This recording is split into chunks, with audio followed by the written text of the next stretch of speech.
Hello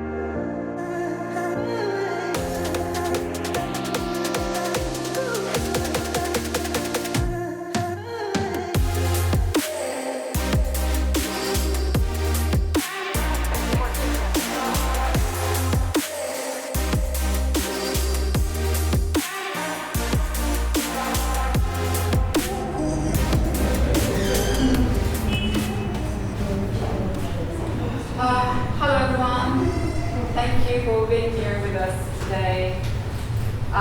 It's a great joy and honor to be amongst the company of some amazing artists. So first of all, allow me to introduce our panel. I'm going to start with Alexander. Alexander Weinstein is the founder of Cyprus International Theatre Festival. He's a film and theatre producer, and he's the head of the Pattihio Theatre in Russia, and he now resides in Cyprus.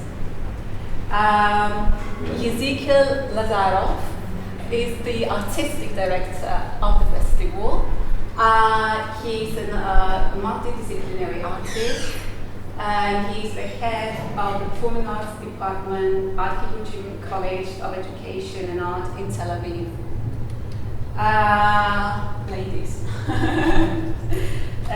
Maria Giliakou is a theatre director. She has directed a vast range of plays, from ancient drama to contemporary theatre to devised performance. Maria Hamali is a theatre critic and an academic. She has recently been appointed as a member of the board of directors at THOG, which is the State Theatre of Cyprus. Pattihio Theatre is the artistic director of Fresh Target Theatre. He is a theatre director, a producer, and he creates social and political work with a sharp edge of satire. We're missing one member of our panel, Evgeny Kulagin, but he will join us very, very soon. So our discussion will be addressing issues of migrations, artists on the move, issues of identity, artistic and social change. Now, to make a short introduction, in Europe, the fall of the Berlin Wall, the subsequent end of communism, and the expansion of the EU have all contributed to the increase of artistic migration and move. There was a large migratory movement again in 2007 due to the global economic crisis, and again in 2009 due to the Greek financial crisis. Actually, in 2013, there was a documentary theatre performance held at the Onassis Cultural Center, known as Daily, called Limassol, Should I Stay or Should I Go?, which tackled the very subject of migration. And it was a co-production with Bauhaus 9th Strasse Theatre Berlin.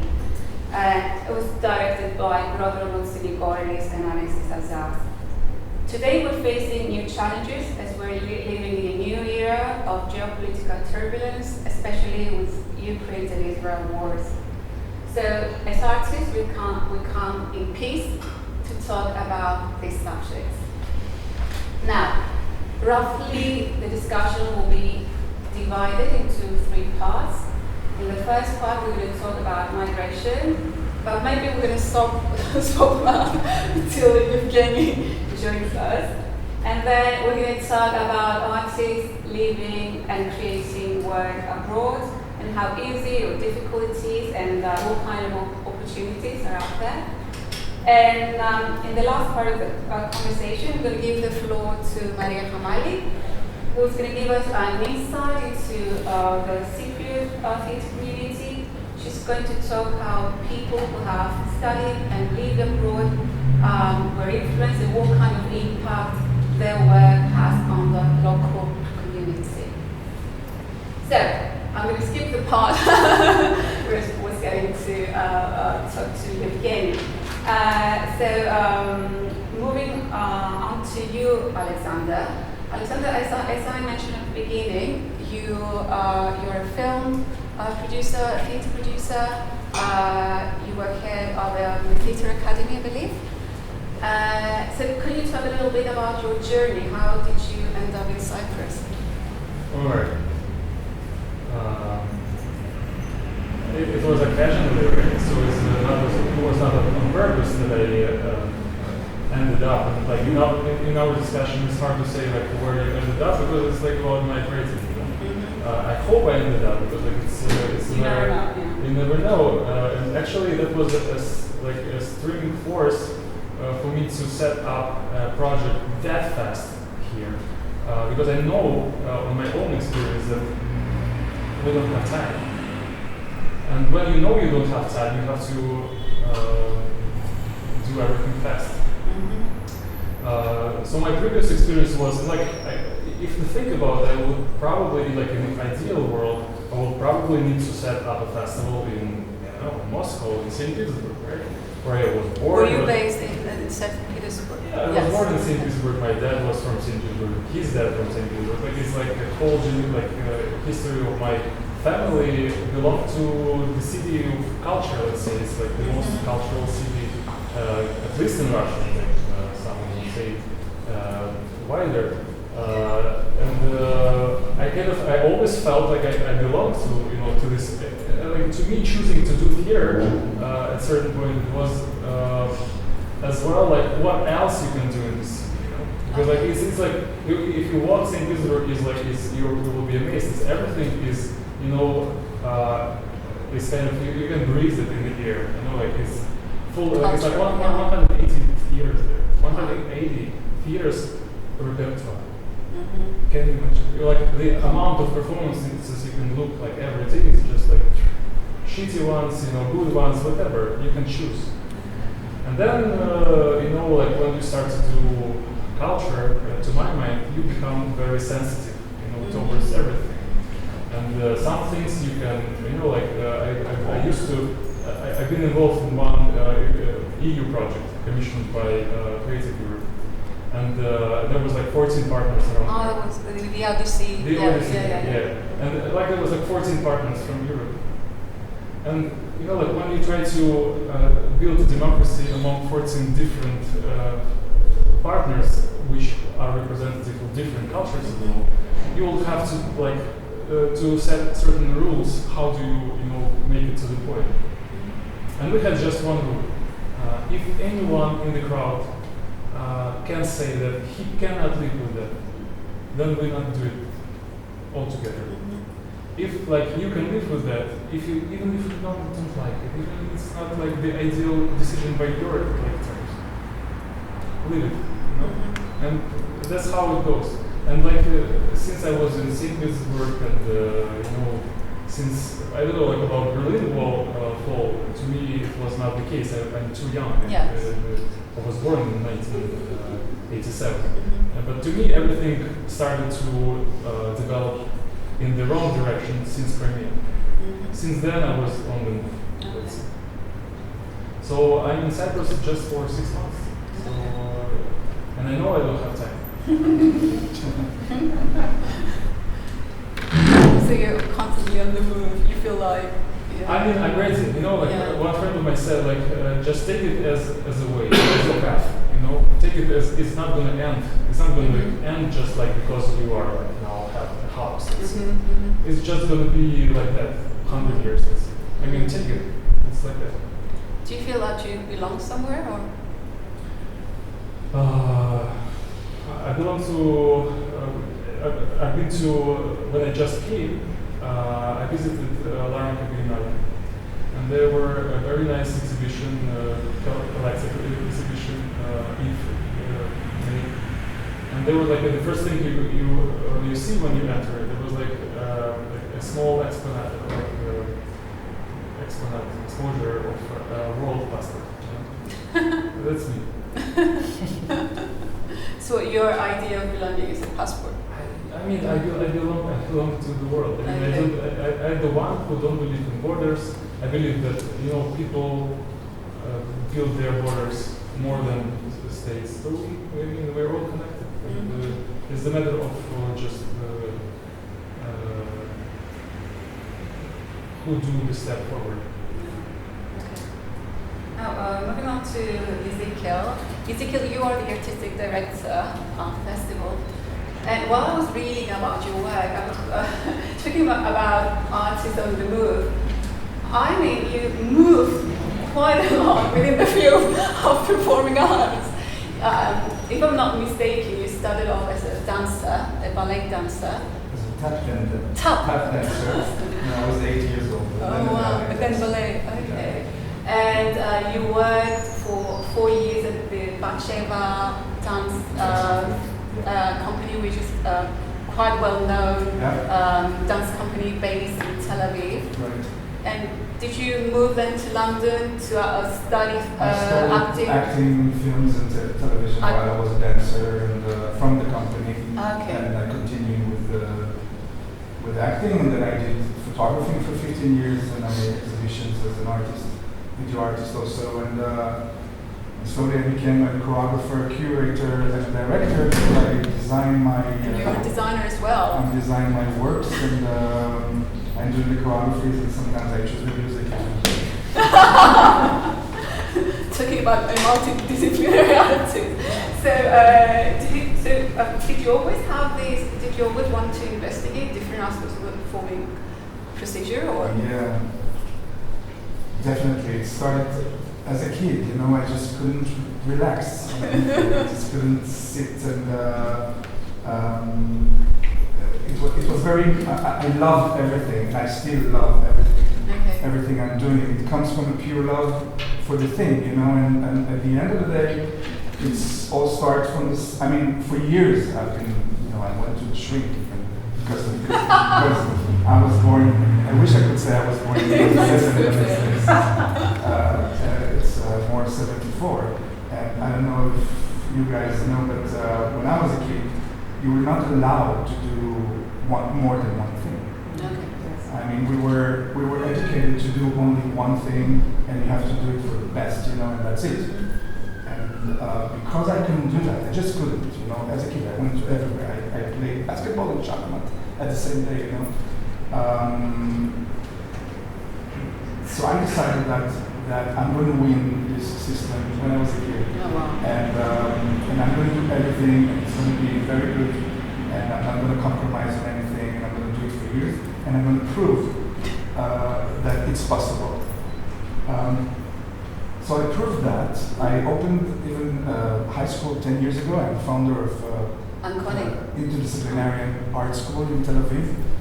So I educate kids from 7th grade till 18 how to think critically and concepts without choosing one craft. So for me that was a goal, that I would be responsible for a new generation to think like that. But I still, when I work in theaters and operas and whatever, they're still giving me 5 contracts, different contracts for everything. Okay. As a choreographer, as a designer, as a director, as whatever. Okay. And they cannot understand that one person can do all of that. But so you proved them wrong. But for years I was thinking in parallel. Mm-hmm. But today for almost a few years that I can say out loud and clear that it's coming from the same place. It's a core, and everything is combining with everything. And it's immigrations. You're talking about immigrations. I'm thinking about it's immigrations of ideas. It's immigrations of concept. It's immigrations of people and thoughts. And this is our place in this world, just to move on. It doesn't matter if it's in the same place. To call it with names of countries and cities and languages. I mean, look, we all speak English. So you reach to a point in life when you understand that you're going to live life without borders. You're going to live life without this concept of separation. And you understand that we are influent, and our part is to influence others with this thought, and it's crossing everything, I think. Yeah, amazing. So we're going to live a life without borders. Great.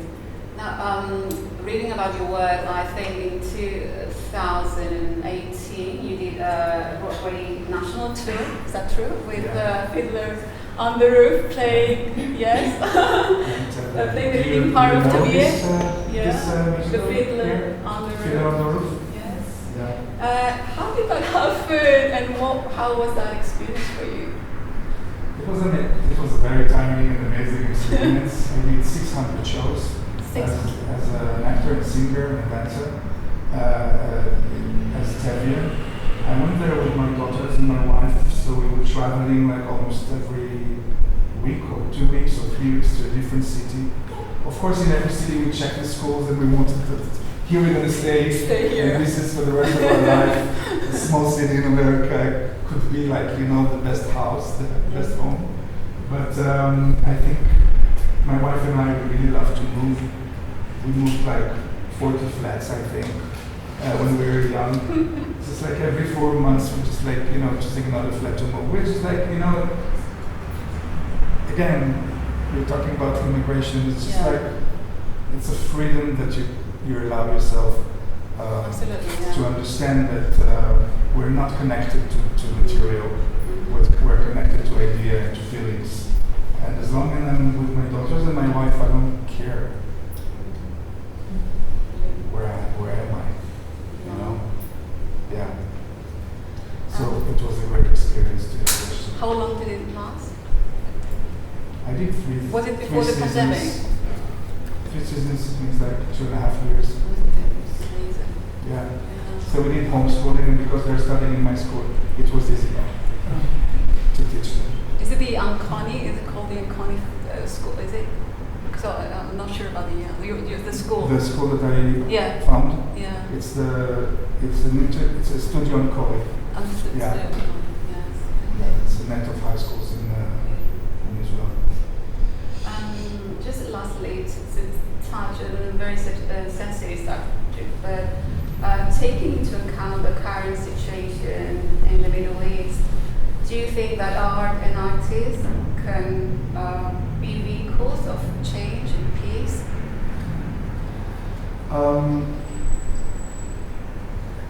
Of course, but it's too easy to say even a sentence like this while we're talking, people are still killing each other in my country, and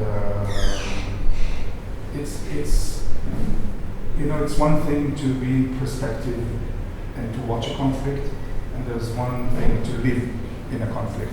Right now, I'm excuse me all, but I'm in the conflict. Yes. I'm part of it. I'm worried about my daughters and my wife right now, and I know that there are people on the other side that are worried about their children and wives. And this is it's a disaster. We're all like, citizens that are. A lot of the citizens are victims of the system and of the governments from both sides, and this is a tragedy. And it's not all of the people in the country, not in both sides, but the majority right now, this is the way they want to think, that they will reach something with wars and death. It's absolutely tragedy that I'm part of it right now, and I'm living it right now. And you see, I'm talking about it and I'm shaking because we're like, we're in shelter just last week. So it's like alarms, it's like a part of my life, But I still think that my little part in this world is to connect to people and to connect with concepts, with arts, with crossing borders, with telling people that through feelings we can reheal traumas. We cannot reheal the world, you know what I mean? I'm not that stupid to think that art can change the world, but art can move the world. It can twist it a little bit. It can give you a different perspective. It can give you a different point of view. Yes. And this is our job, to find those scratches in the wall that everybody trying to show us that it's clean, to find those scratches where we can enter and break a little bit holes so to see the other side. This is our job. I'm going to actually open this question to the panel. So, do you believe that art can promote social change, and is it possible today to make work that challenges the status quo? Hello, Evgeny. Nice having you with us. Yeah. Anyone who wants to ask a question? I guess it can't. It depends on the project as well as on the production. Especially, we see the increase of productions that involve the community. It's not a new genre, but we see a lot more than we did before.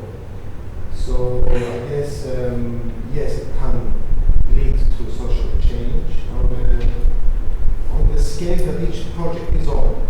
So, for example, a recent experience we had with the team, it was a small Erasmus project that we did in Italy with Greek and Italian partners. So it's about maturing core. Core in Greek means daughters. Young women. Young women.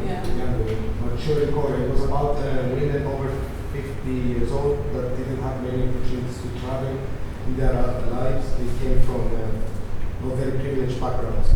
So, I mean, that project did change something, even a small thing for the women that we were with from Cyprus, from Limassol actually. So I think yes, it can affect social change on a small scale, but it can. Especially as we move away from the traditional and more commercialized spectacles, it can. So yes, that's my answer. Just apologies, this is Ivan. Ivan, sorry. Ivan is second, yes. Okay, nice to meet you. Ivan is a choreographer, and you're now based in Hamburg. Is that true? Yeah. So you work as a choreographer for Pattihio Theatre, but you're also a collaborator of Kira Serebrennikov. But back to our question, what did you talk? Did you want to talk about? For me, performing theater is communication. So when you have communication, when you communicate either with words or movement, or then you do create dialogue. So dialogue is always fruitful and raises questions. So I think theater, in its essence, is political in a way, because it creates questions, it creates thinking, it promotes thinking, it promotes critical thinking. So every aspect, every aspect of theatre is political. Exactly. So by default, for me, it's political in a way. So now with what Barry said, specific projects have this as a main task to actually create change. So it depends on what sort of projects you are working with, obviously, but even if you are staging a classic, again, it has, that's why classics have stood through time, because they have ways of communicating with universal, they keep searching the mind for solutions to big questions. So, I guess everything is and can be political in theatre. Okay, so Ivan is it needs to criticize also. Yeah. It has a part of the artist to criticize the reality in a way, and criticize it in a good way. Do you think is something that is happening today? This kind of. Well, it should be, because there's too many countries, including Israel, Russia, whatever, that censorship is part of the, it's part of the culture. Okay. Yeah. And I think this is absolutely a disaster that we need to fight against. There's a certain fear against free speeches, so that's why we're trying to label everything, just to make sure that we are within the correct context all the time. So yes. So I was just wondering, Ivan, is Evgeny joining us, or will you be? Yeah, That's a question for you. Kind of. If he doesn't come back, he'll come back to you. Yeah. Like, okay, great. Maria, I was quite surprised actually because I know you, but I didn't know that you actually collaborated with a Croatian theatre group called Yeah. How did that collaboration come about? It happened in 2011 through NIMAC is an art interdisciplinary platform, group. It's an NGO actually, and they made like this big art, collaborating artists from Eastern Europe and the Mediterranean in Cyprus. So I met Boris Bakal and Katarina Vejovic, and they were. Our work was quite. When we were talking, our work was quite similar in its tasks. So they invited me to go to Zagreb and do a project about Varosha. Varosha is like a place, Famagusta is a place where I was born. It's on the north. My family is refugees. We're refugees to Limassol. So basically, our collaboration started from there. It's very interesting for me, this collaboration, because we created these panels throughout Zagreb that talked about Famagusta and like an evolution of how the name started, how everything evolved, the history of Famagusta, the name Famagusta, and then the Famagusta Utopia, which is because possibly most of you are familiar, Famagusta is a ghost town, has not been opened until maybe 2 years ago. So it's a ghost town since 1974, and nobody was allowed to enter. So when I did the project, still it was a ghost town, so we kind of imagined how it would be when it opened. So what actually struck me when I went to Zagreb, and we did like a press conference for the project, and then we opened the project, was how much people knew about it, knew about Famagusta. People who came, people from Zagreb, and it was amazing for me because I don't think the conversation we had there, if I had the same thing in here, would have been so fruitful in a way, because okay, there's people who are not in the conflict, so they can see it as an outsider, let's say, but still it was a very interesting way to share ideas, because obviously ex-Yugoslavia has a lot of similar conflict. So it was really interesting in that sense to do that. And then we came back with Boris and Katarina, and we did a project here called Famagusta Memory Map, which was also very interesting here. We did it in 2012, that we created at the old vinegar house here. We created a space where we did an open call, and people from Famagusta could come and talk about the city, their city, and we had a lot of interviews, we had a lot of they had questionnaires, they talked about their city, and we had like a projection of the outline from the wall on the floor, so they came and they kind of like put down their streets and where they lived, and it was quite interesting because this is something that really stuck to my mind. There were like families coming and says, our house was here. No, our house was here. They could not really remember. So it was really interesting how memory works and how this nostalgia kind of works through conflict. Works, and I think this is similar for every conflict community. Yeah, so that was like a really great collaboration for me, and an eye-opener in how also other countries are aware of the situation in Cyprus and how you can make fruitful conversation with regards to that. Yeah. So. But you also, I believe, you went to Avignon Festival. Yeah, that was also a funny experience because. Obviously, we didn't go to the big Avignon Festival, we went to OFF, but because people don't know, it's like I think it's like 1,500 performances every day on a very small, very small town. And it was That's what's amazing. going to happen here. Fingers crossed. That was an amazing experience. experience because again we went with a show that was very Cypriot. It was a devised piece on Cypriot identity, and it was very strange to see how people related to that and if they understood it and if it touched them. And it was actually very interesting for us to be there for a month and make a performance every single day. And Alex, he was the choreographer in that show. It was a very interesting experience. I think it was quite a strong reminder of how theater is so vast because you see so many different shows and so many different. It's an eye-opening, especially coming from Cyprus, and especially because here, I'm sure Maria will talk about it after, we have very limited exposure to outside theater, and also our work is not easily traveling. Yeah. So we're going to talk about that. So I think this is quite an important theme for Cyprus, and it's quite interesting if artists manage to go outside of this small island and meet new people and collaborate and have this sort of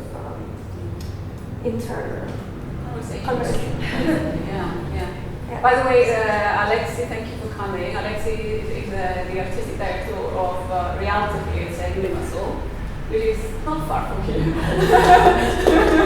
So thank you for joining us today.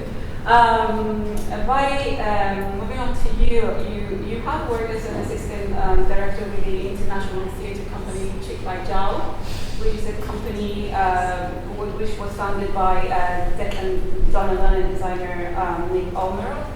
And can you talk a little bit about your experience touring with the company? Because at first that must have been quite amazing for you. And what kind of influence did you have on your work later on? I think it's a way of life. These big companies that they tour, they go each year, they mount production and they tour it for 2 or 3 years in different parts of the world or festivals. We did a similar kind of tour to quite a few countries in Asia, Taiwan, and other countries. It's very, you meet other people, obviously, you meet other cultures. I think the important thing is you realize that everywhere there, like the theater world or the art world is really small, even if you're in a vast country. That's what I got. Because sometimes you have the idea that it's very different in Taiwan or very different in London from Cyprus. But at the end of the day, you see this sometimes on a larger scale, but microcosms.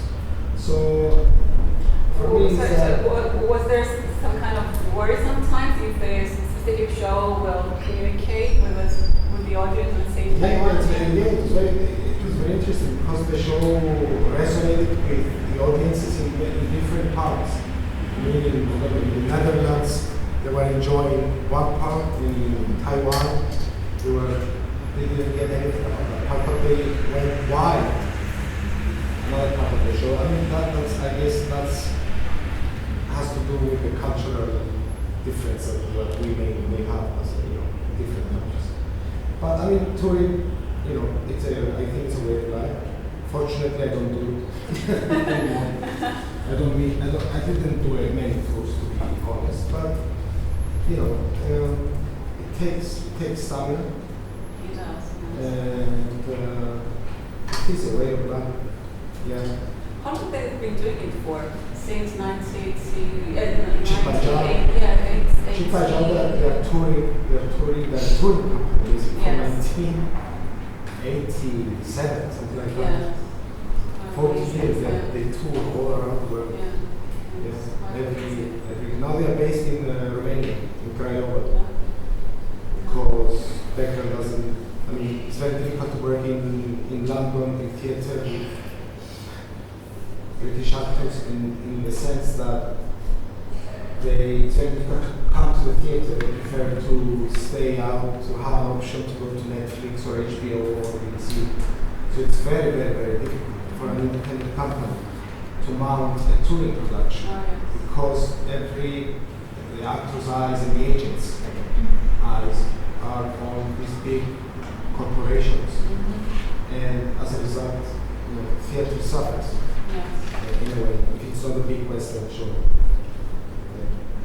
So you've given me an opportunity to ask the panel a question on, do you think there are enough opportunities for people who want to, for artists who want to work abroad or show their work abroad to do so?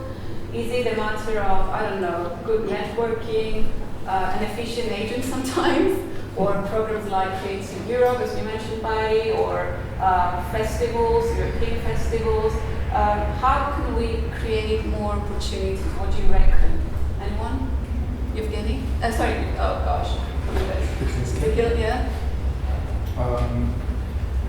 Well, for example, last year I had a few opportunities, but then the war started and these opportunities are not anymore. You know, I've been canceling a few tours with my show. And I know the Chile Dance Company, for example, they canceled 5 tours right now in Paris, Athens, and everywhere because it's not even safe to come, you know. Yeah. So it's not only your network as an artist. I mean, we're very much influenced by the political situation and where you're coming from. So these are the moments where your identity actually brings you back, brings you down to earth in terms of your first Israeli or whatever before you're an artist, unfortunately. And I think theater has more difficulty to move because of the language border. I find it. I mean, along the years that I've been in theater, I've seen that it's much easier for dance companies to move, to art to move in galleries and museums, and theater is much harder because of the border of the language. Yeah. Alexander, what do you reckon? Are there out there enough opportunities for people to move or work abroad? It's like the whole question of mobility in a way. It's divided right now. Like if we're thinking of peaceful Europe of 2012, let's say, then like you have these mobility grants, and you have to apply and then wait and then go, and who was the best chosen and so on and so. Which to my crowd, at least what I know right now, is not anymore. The thing. And this has to do what Ezekiel just recently said about we cannot criticize the government, and we have to do that. If you think about Jean Villard, the man behind the Avignon Festival, he declined all his positions in opera houses and all what he'd been doing because of Charles de Gaulle, who would say that he would be basically a dictator. Right? So, like, I think this is the same way we are now, many of friends of mine are facing when we just cannot stand and stay, and mobility for us is not the opportunity, is not the option we've been choosing. It's just necessity. And Villard, by the way, he died after 3 years. Like the student, 1968 revolution, France student, whatever, shouting. He couldn't stand it. He couldn't stand the state without freedom. And this, I think, what we are not able to. I think Ivan, for example, will be happy to continue staging in local center. I think you will be super happy to stage more because it was really the most vibrant place in Moscow. What you can dream of, with that you can, touring is not the aim at this point. Yeah. You make a creation, but then there in Hamburg, some of the artists could manage after like this period of time to establish themselves. Many of them, and I know them, they're unfortunately dishwashers. Yeah. So it's mobility is tricky. If you want it, parents don't want mobility. You want to concentrate on the work, and I understand you. And so it's not that all the killers dreaming of touring around the world in a circus, It's good to sometimes to go and exchange and all that, but actually what you probably would want is to have you build a community, you would want to concentrate on something. Also, the mobility changed. We're in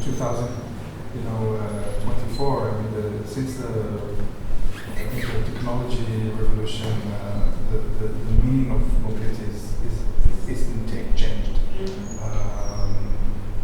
We're delivering and moving art in different ways. It's not only just being physical in a place. So it's also something that very changed like the last few years. The concept of mobility, absolutely, actually, Pattihio, I'm going to come back to that about creating work abroad. But after Maria Kamari gives us some information about the local community. And Ivan, I'm going to move on to you. I had some questions for you before we began. But I think since you work at the Global Theatre as well, and you can share with us some information. So I will try and get things right. I think Evgeny, maybe you as well. Did you work at Global Center in Moscow, which was an avant-garde theatre, by the way, since 2014? Well, I think it was 13, exactly from the... Yeah, and it was under the artistic direction of Kirill Serebrennikov, which Kirill Serebrennikov is a well-known film, theatre, opera director. And you are a choreographer, so you worked there for several years. And then in 2017, the police raided the theatre, and they accused Kirill of embezzling public funds, and he was detained. He was under house arrest, and then subsequently he was fired, and the center was closed down in 2022. Yes. So, Ivan, how was that experience working at the Global Theatre with Kirill, with all these amazing people? As Alex said, you might have wanted to stay there. And when did you leave? Did you leave straight after the raid? Did you leave after the center was closed down? What was your experience? Generally, we started the dance company more than 20 years ago in Russia, and then we met Kirill in 2012. And actually, the place where we started to work was a platform. It's kind of an art venue which we created for 3 years. And the whole process started about this project. And then, we moved to Global Center as an artist in residence. And for us, I think that was the most strong impact. Not because just Kirill, but because Kirill had this talent to bring people together. And this is for me, it's also the main knowledge about the theatre. But it was from the beginning for me like this. But with the Global Center, I understood that theatre, for me personally, it's really about the communication, how you could build this community inside. Even the life is around is very different, totally different probably, Yes. And then the whole process, political process, but also situation with Kirill and all this house arrests that start to go more and more crazy. Like you have the feeling that the island started to be a little bit low, smaller, but you could still survive, and we could still do the planting. But then it's going even close, and the wars go. It's very interesting because as strong this situation for you, you feel like you even more survive. Yeah, and then I think. By the way, sorry to interrupt you, but it's very interesting you said island. That it was your safety exactly, island. it's an island of freedom, island of for all the artists who were working there, it was the yeah, safety island. exactly. Yeah. And then so then when the war starts, so like it was exactly the moment when the process was finished, and then he'll just move out of country, and we also start to work with the documents, move out of Russia. So when did you move in 22? Yeah, 22. Yeah. So did you? By the way, I was going to ask you again, but did you work at the Zurich Opera House production of? My partner in India, yeah, was the director of the show today. He collaborated with a lot with the opera for the Cose fan tutte as well. You work at that production? No. Because I read it was quite a fascinating story to be honest, because Kirill was under house arrest, and then Yevgeny was in Zurich, and he would film the rehearsals, and then he would send the tape to Kirill's lawyers, and then Kirill would record his comments and then send them back.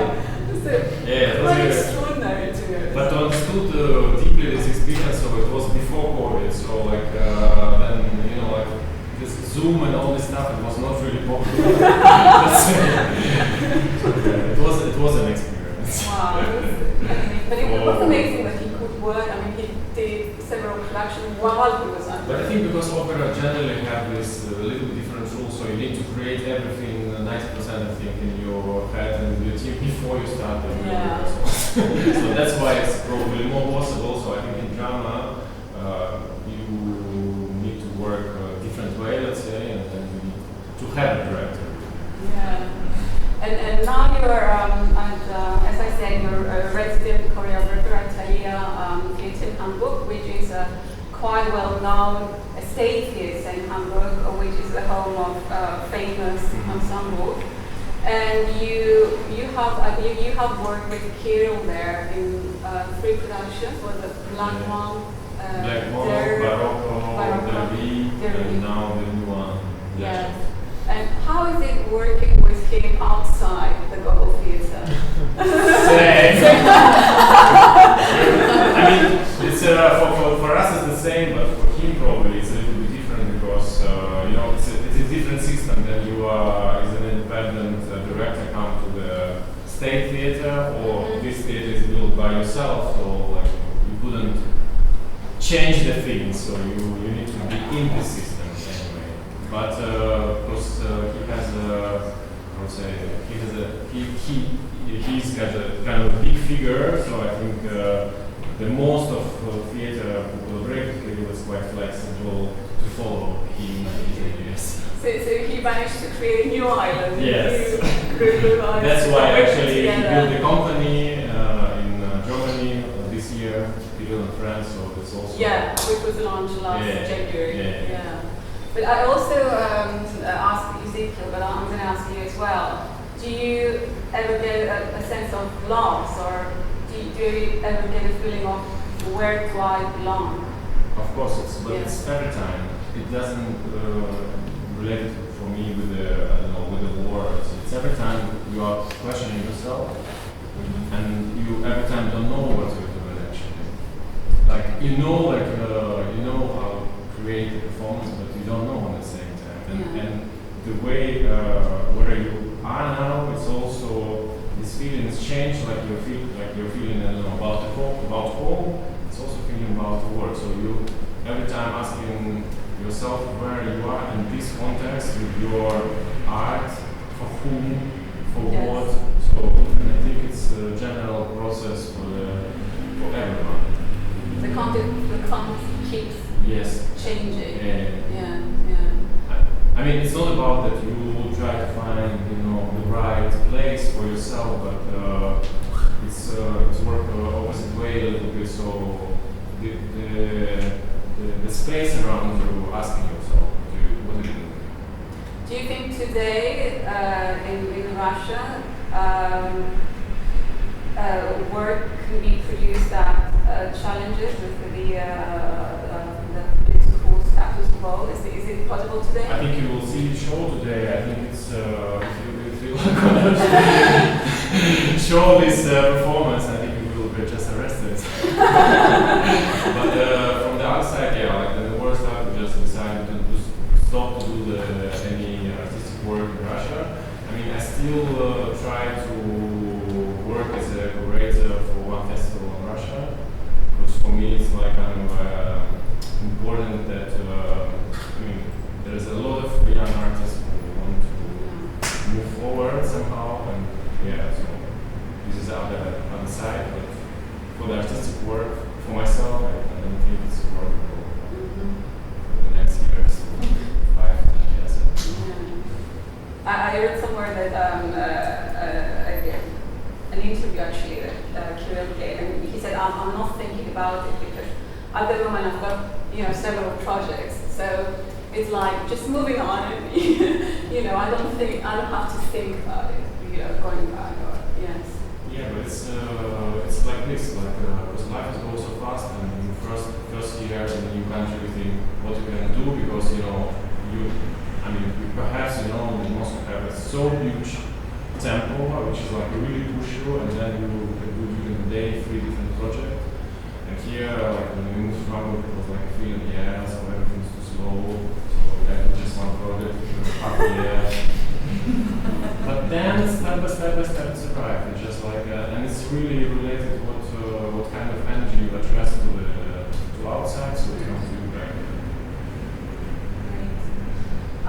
Okay, I think now we can move on to the third part of the conversation and give the floor to Maria Hamali. Maria is going to give us an insight into what's happening in the theatre community here and how people who worked abroad or lived abroad or studied abroad, what kind of influences they had and what kind of impact that had on the community here. Okay, thank you, Anna. The stage is yours. Well, I'm the only one who's been an artist here, so I'm very proud to be amongst very important artists.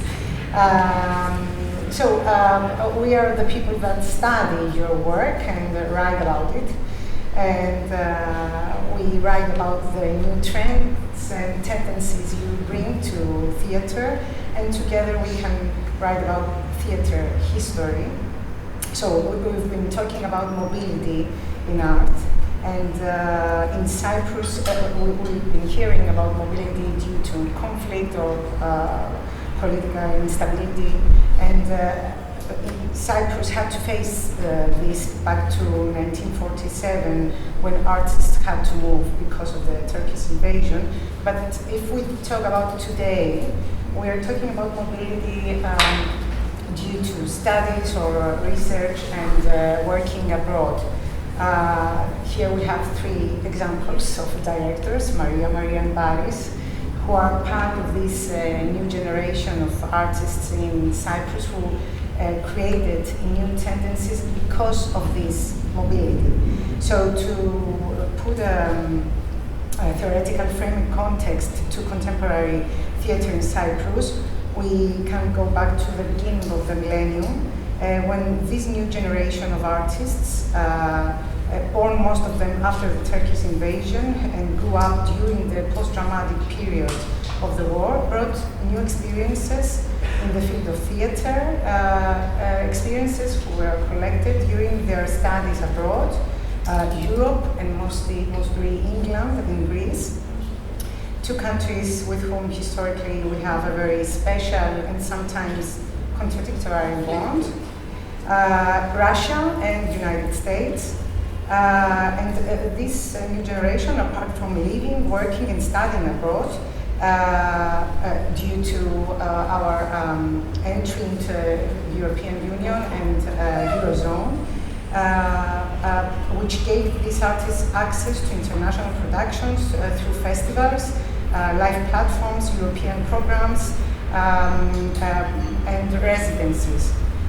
So when these artists came back to Cyprus, they ventured to set up small independent theatre groups without permanent home, and through a tendency of experimentation, which becomes obvious even from the very selection of their theatrical spaces, mainly warehouses and factory facilities in industrial areas, bars, abandoned buildings, bookshops, museums, private houses, amusement parks.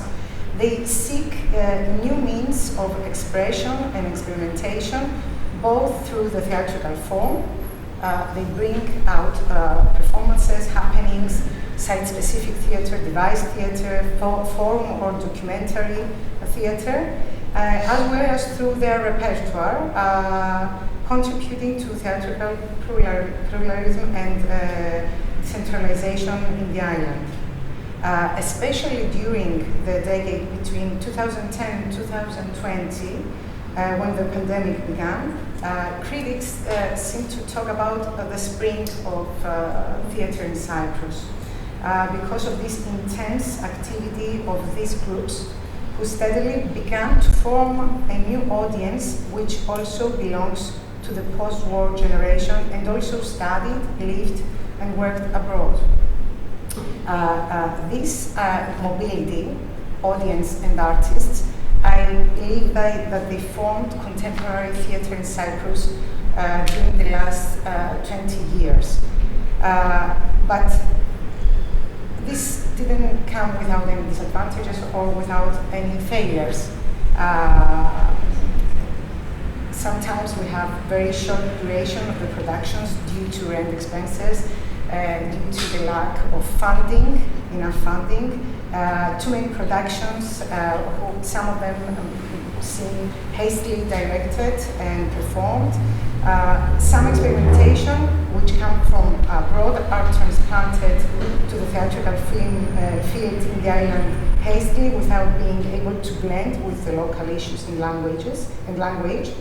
But when we have the successful experiments, some of them held also by in Paris and both Marias, it gave a very interesting blend. Productions concerning local history and local society, but in a new international and experimental forms. Sometimes in the local dialect, because we've been talking about the language, and we do have the same problem because the language is the Greek language, but we talk in the Cyprus dialect, so we do have this problem with the language. They seem to go along with the Cyprus dialect, and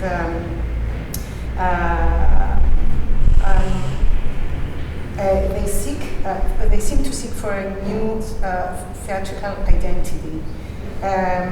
This production I believe they can talk back to an international audience.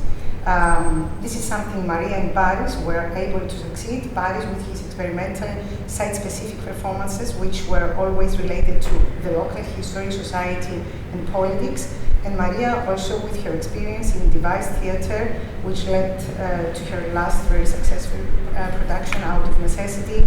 Was a very successful production in the Cyprus dialect, which questioned national narratives about history, nationality, and tried to seek for a contemporary identity. So undoubtedly, mobility in art and artists on the move can help theatre in a place. I think in a twofold way. Bringing international, global tendencies, forms, plays in the local theatrical field, blend with the local life, history and identity, and then export these productions back to an international audience.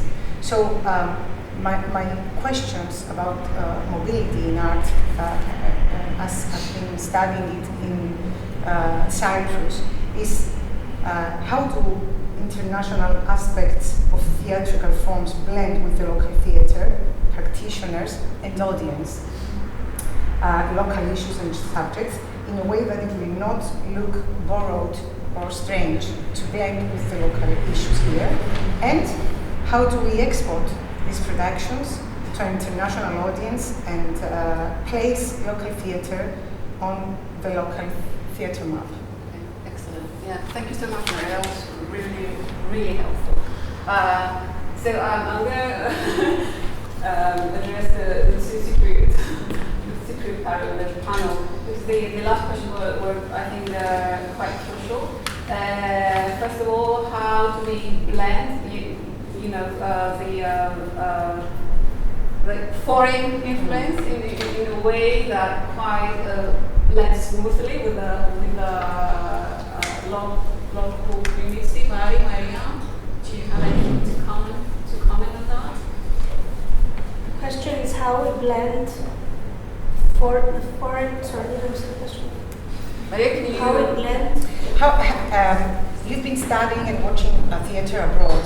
You bring the new ideas here. I mean, you're very experienced in device theatre, and you managed to blend this international form to the local history. I mean, how would you blend it with the local issues here? New forms we didn't see before 2000. In Cyprus. Yes. Because Yes, in Cyprus. Yes, in Cyprus. I think every artist should be open to influences from, to watch theater, to not just theater, to be in touch with art. Also what's happening abroad. I think it's very, very important to not stay in the very narrow local community. Yes. Otherwise, I don't think there's no art will start from completely nothing. Nothing. But I think we're all influenced in what we read, in what we watch, and I think it's really important that we do now, especially during COVID, we could watch so many performances from abroad online because they were open to watch them. I think it's very important also to have the experience. For example, I travel a lot to Athens because it's the nearest place and the cheapest for us to travel to watch theatre, and I watch there a lot of international productions there, because here it's very difficult, unless now Alexander manages to put us on the map here. But I think it's quite important that we watch things that are happening abroad and let ourselves be influenced by what is going on, because of course inspiration comes from many things, but also if you're just sitting alone in a room and not, you will create something that maybe you think is very important, but maybe it's been done like. Yes. So I think it's quite important to be able to meet also new artists, to exchange ideas, to see each other's work, to take from each other's work, because I think art is also stealing from each other, and I think it's quite important to do that in a good way, not mimicking, but being influenced. Because I guess art doesn't have borders in such a way. You can read a book or watch a film or see a performance, and immediately you're influenced with images, with words, with everything that can merge into inspiration. So I think this is the most important thing. Yes. Yeah. So how do you blend experimentation with making your work relevant to the local community? That's what he does anyway. Obviously, this country, we have our experiences here. We might know something more about the environment, but each time you don't know from the start what will happen. Many choices, of course, are subconscious. We think are conscious, but maybe are subconscious. Many choices. I think we don't start, at least we don't begin with how we are going to make this look modern, or how we're going to make this look, wow, cool. I think, it's the wrong starting point.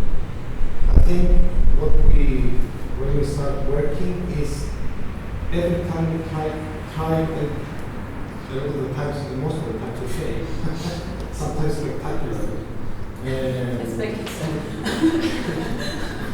We have a late performance coming up. So anyway, so we want to challenge ourselves. challenge the actors, challenge the technicians, go one step further. And one of the reasons I think here in Cyprus is that we don't have these big institutions, these big theaters that will take someone under their wings and give them opportunities. And so I think in a way we, at least in my team, it's as if we are trying to go a step further each time. I don't know why yet, but it's not about blending anything. It's about trying to make a live theatre alive. Theatre is alive, which is very difficult sometimes. And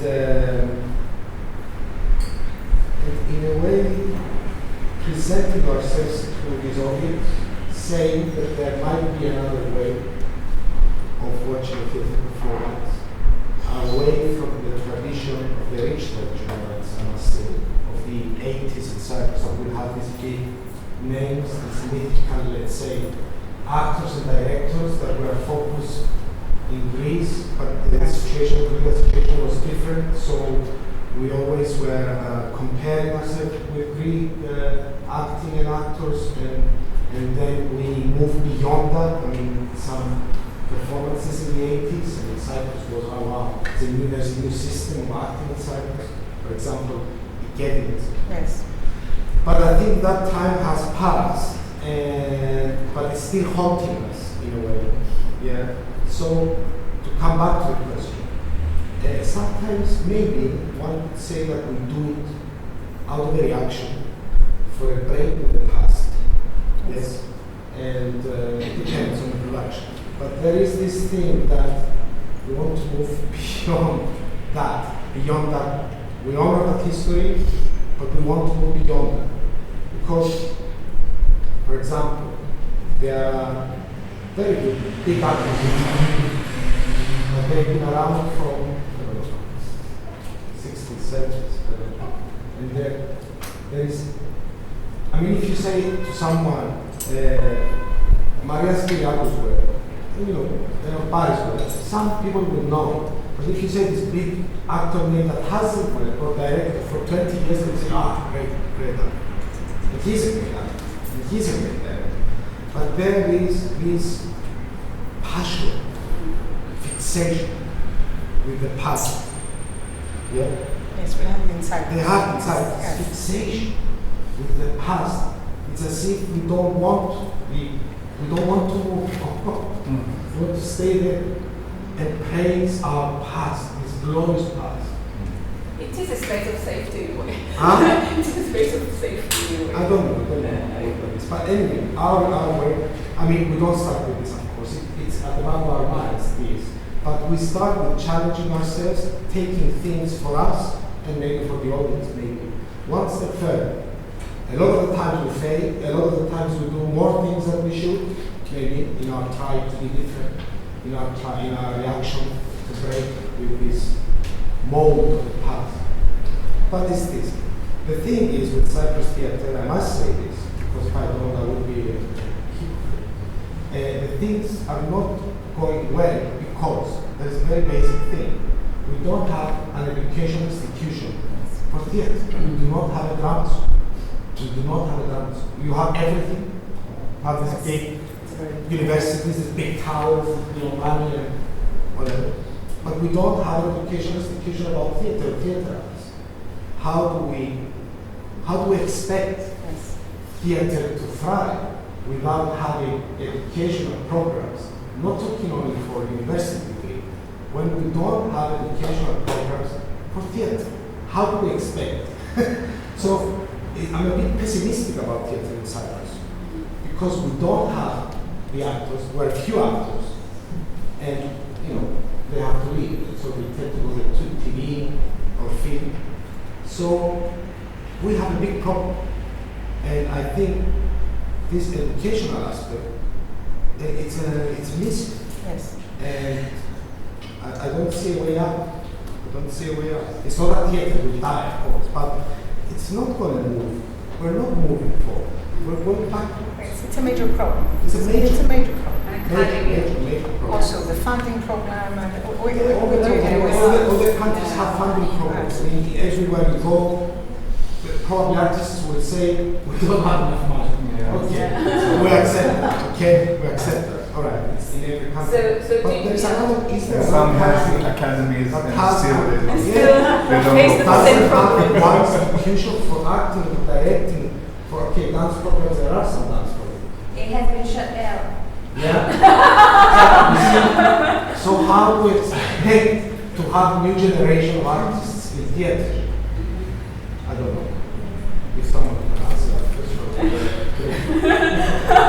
Okay, so you're moving away from that, but yes. But But you know, still, yeah. generally the art is quite cruel inside. It's not, even you practice all your life, it don't guarantee you the artistic result sometimes. And Yes. this is thousands of reasons. And, Yeah. but it's a little bit like, like mythology, you just keep on doing this.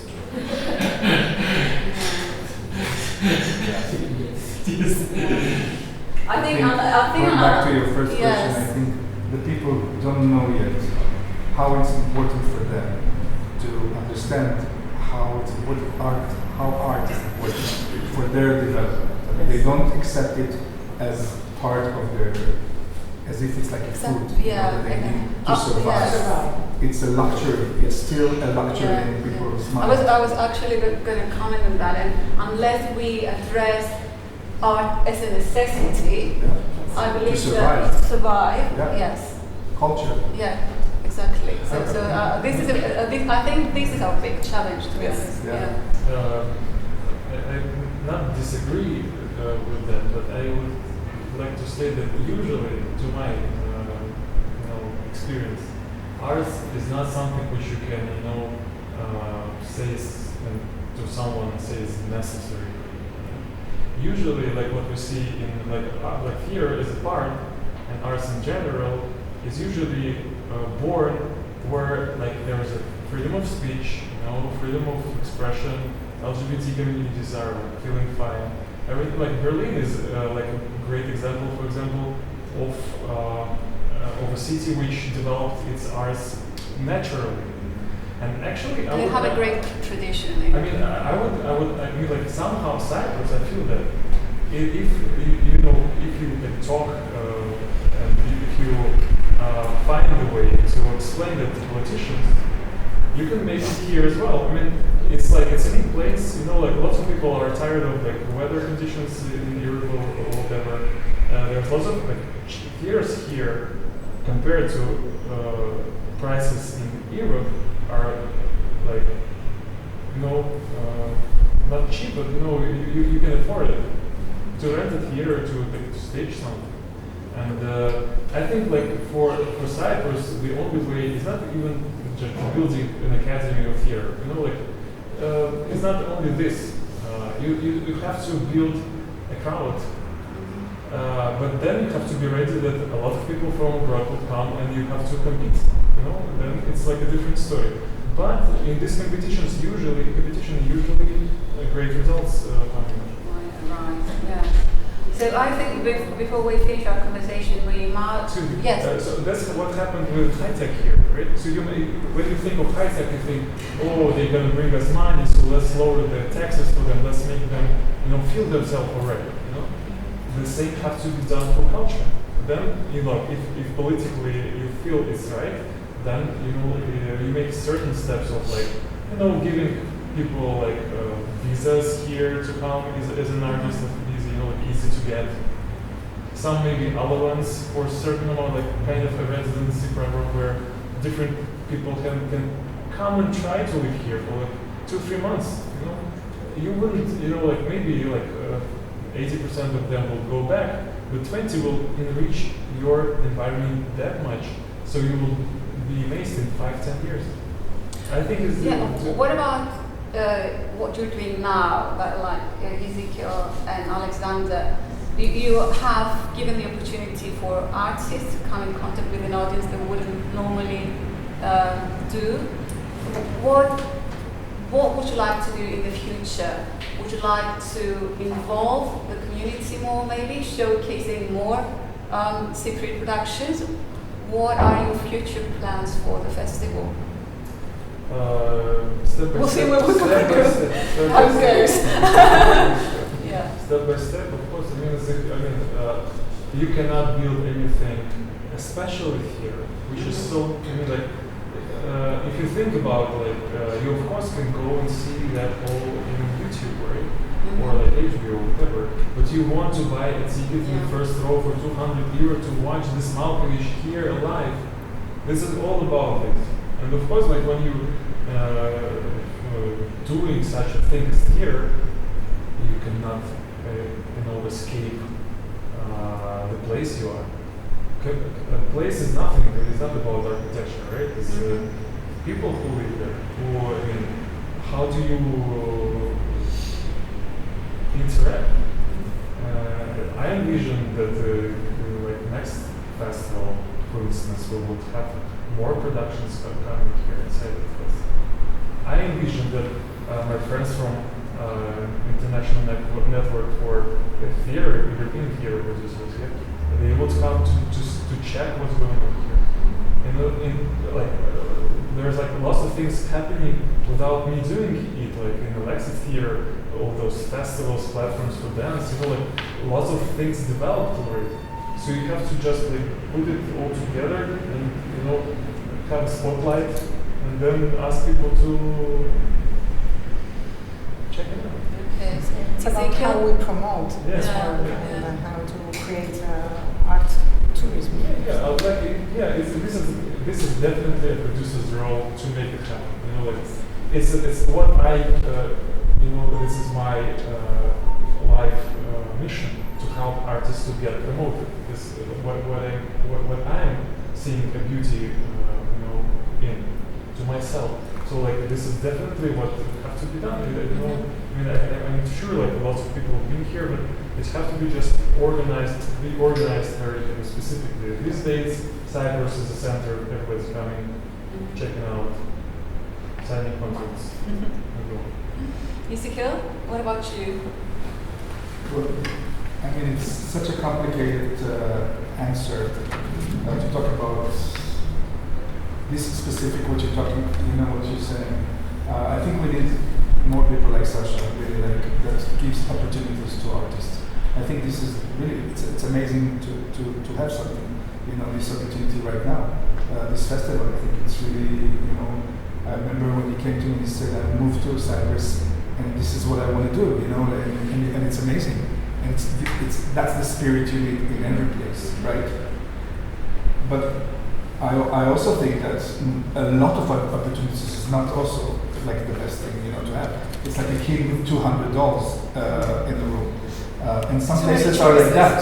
And then you become nummy in your arts. And I think one of the biggest problems, because we are the artists, I can talk for myself, but the one thing that I really love, it's an empty fridge, right? To create a dinner from an empty fridge. So low budget, empty, nothing. It's things that are driving me, things that I look, where can I do? Where can I create? So I think the solution of what we're talking, it's something in between. It's not too much in a way, but also a few opportunities that can grow and become roots in the places. I think this is something that everybody should aim to. I think the audience should, things like that also. It's it's circles that you spread, because we need more audience, and from year to year to come and to help these things also to become bigger. And I think it's rolling. It's a step by step process. I think we can allow 1 or 2 questions from the audience if anyone would like to say something, or anyone. I have just a tiny comment on something that Barry said in regards to the fact that in Cyprus we kind of cling to the past. I think it goes back to an issue that in Cyprus we have as a whole, which goes back to the issue of identity. I think as a nation, we're not clear on who we are in terms of identity, whatever that means to us, that we all agree commonly. I mean, we have our own flag, but not our own national anthem. So that's the start of the confusion, I would guess. And we tend to cling to the past because the more we move forward, the more we tend to lose that identity. And I think that's clear in our art, in the way that we give opportunities to our artists. We've kind of become a little bit of a beige blob that tends to accept any influence regardless of where it comes from. I think this is an issue that's apparent in many different aspects of Cyprus. Just this. Okay. Anyone else would like to comment on anything being discussed on the panel? I have a question. Okay. Have you guys come up with any ideas on how we could work with a generation that's growing further and further away from live interaction and more into interaction over screen? Because theater did happen over screen in COVID, and it was great to get the opportunity, but I'm sure we all felt quite different watching on a little laptop and then sitting with our skin and bones in the audience. I mean, I don't know if I have the correct answer for that, but I'm dealing with education a lot the last 10 years, and also in the college and also in high school and little kids. And I can tell you that I think, I have the feeling, and we all have the feeling, me, the teachers, we have the feeling that they're coming back to physicality. I mean, they're living there slowly, you know, because at the beginning we throw them the computer, we throw them the laptops, we tell them, no school anymore, you can sit at home and study literature, right? But it's not anymore like that. I mean, they're looking for company, they're looking for students next to them, they're searching for places where they can leave the phone outside and just communicate.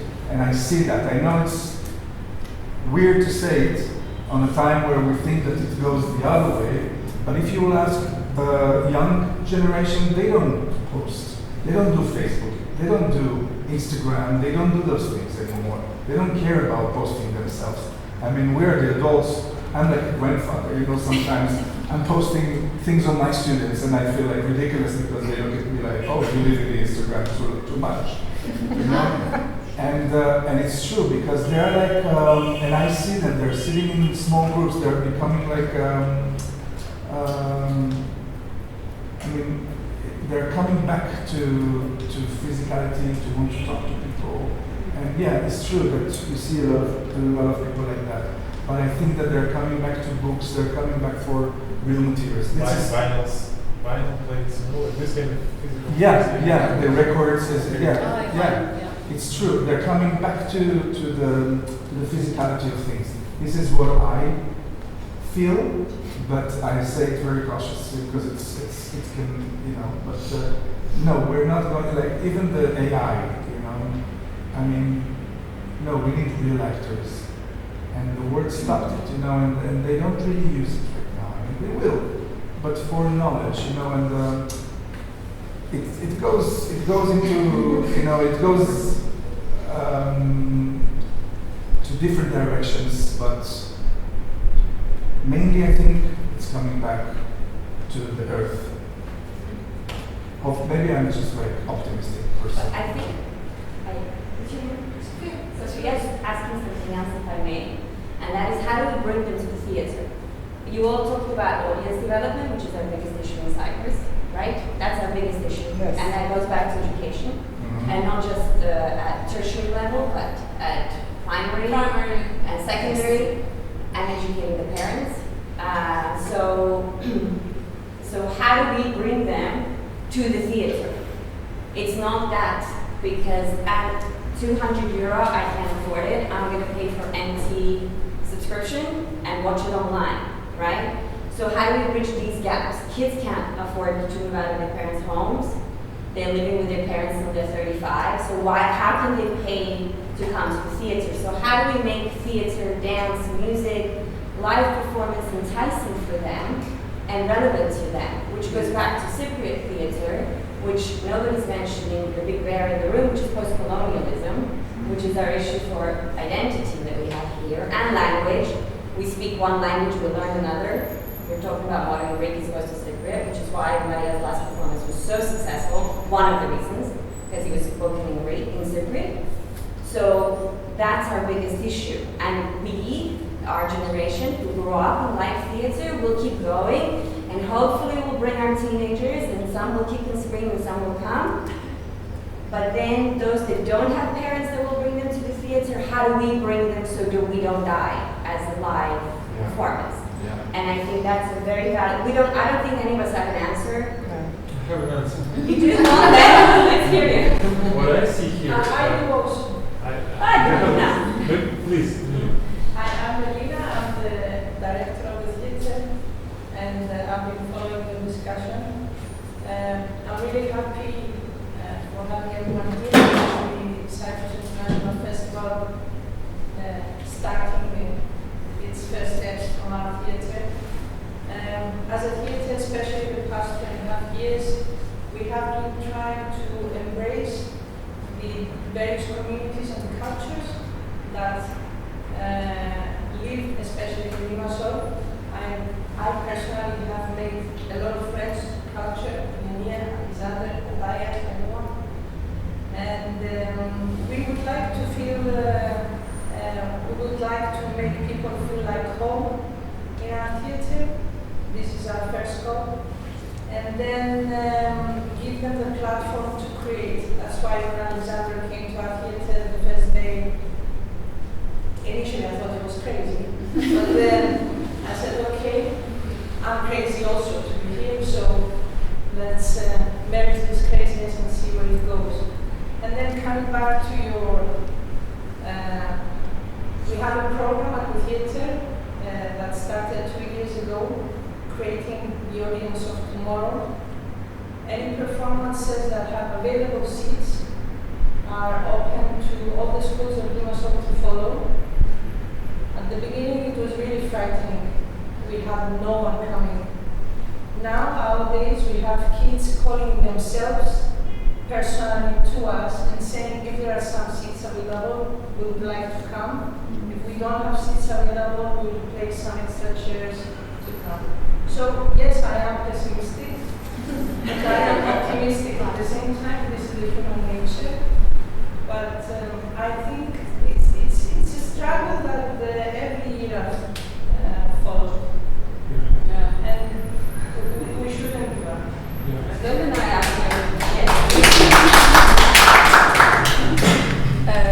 Alex, nothing. Nada. Okay. Thank you, everyone. Thank you to all panelists. Thank you for being here with us. It was a really fruitful and constructive conversation. And that's what I believe that arts and theatre does, is bringing people together, creating communities, and keep the conversation going. So thank you very much, everyone. Thank you.